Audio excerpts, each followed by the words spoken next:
Bonsoir Patricia. La collection de voitures du Prince a connu un énorme engouement l'été dernier après son déménagement sur le port, ce qui lui a offert, c'est vrai, une belle visibilité. Est-ce que cela se confirme cet été ? C'est une grande confirmation, oui, parce que nous avons une affluence exceptionnelle et nous continuons d'ailleurs d'avoir une très grande affluence cet été, puisque encore hier, je crois que nous avions eu près de 2400 visiteurs pendant toute cette journée. Le long week-end de la 15 août a été profitable à la collection ? Oui, mais même en dehors des week-ends, en fait, il y a du monde toute la semaine, beaucoup de visiteurs par vague. C'est comme hier, c'était sans discontinuité, des visiteurs tout le long de l'entrée, incroyable. Et vraiment des gens passionnés et puis admiratifs de ce nouveau lieu, puisque évidemment ce ne sont pas les personnes qui sont déjà venues l'année dernière ou lorsque nous avions ouvert, ce sont de nouveaux visiteurs qui ont entendu parler du nouvel emplacement de la collection de voitures et qui sont vraiment un engouement pour pouvoir venir voir cette nouvelle collection.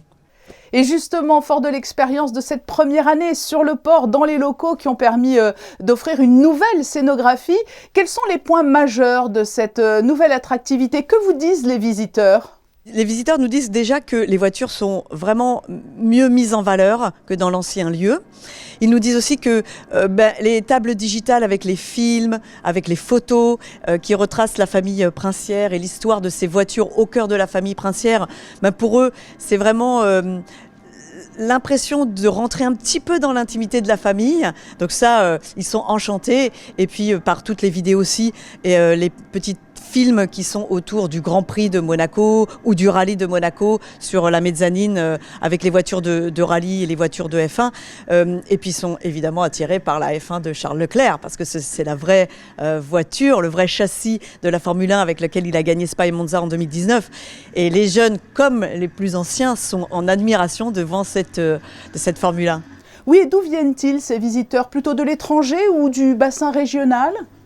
Alors non, il y a beaucoup de Français, mais plutôt du nord de la France, autre que le bassin méditerranéen. Il y a beaucoup d'étrangers, il y a des Italiens, il y a des Allemands, des Espagnols, vous avez des gens de l'Est, des Américains, de tout pays.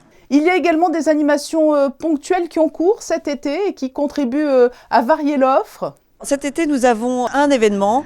Une relation collectionneur nous a prêté une DB5, la DB5 Goldfinger, avec tous les accessoires de James Bond qui font un peu d'animation de temps en temps. Nous sortons les feux de devant avec les mitraillettes. Ça fait une petite animation pour les enfants, puis même pour les plus grands, qui sont très contents de voir cette magnifique voiture à l'entrée de la collection, qui sera là jusqu'au mois de septembre. On connaît votre personnalité, Valérie. Vous avez contribué à nouer de nombreux partenariats dans Monaco avec la communauté pour faire vivre cette collection. Et vous fourmillez toujours de projets, on l'a deviné. Qu'est-ce que vous nous préparez pour les prochains mois ?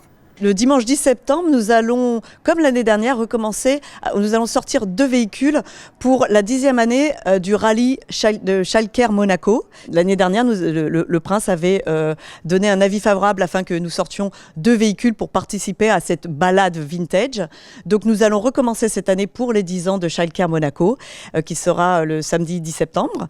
Et puis ensuite, nous allons aussi continuer les commémorations du Prince Régnier III, puisqu'il y aura plusieurs événements tout au long de l'année et nous sortirons certainement quelques véhicules pour les exposer à certains endroits dans la principauté.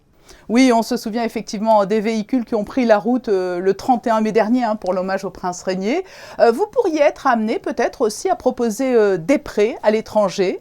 Certains autres pays nous demandent, parce qu'ils ont parfois des concours d'élégance, nous prêtons des véhicules afin de les exposer, de les mettre en avant. Nous avons de plus en plus de demandes et le Prince est favorable à cela afin de faire rayonner la collection de voitures en France et à l'étranger. Merci Valérie Closier d'avoir répondu à notre invitation. Avec plaisir, Patricia.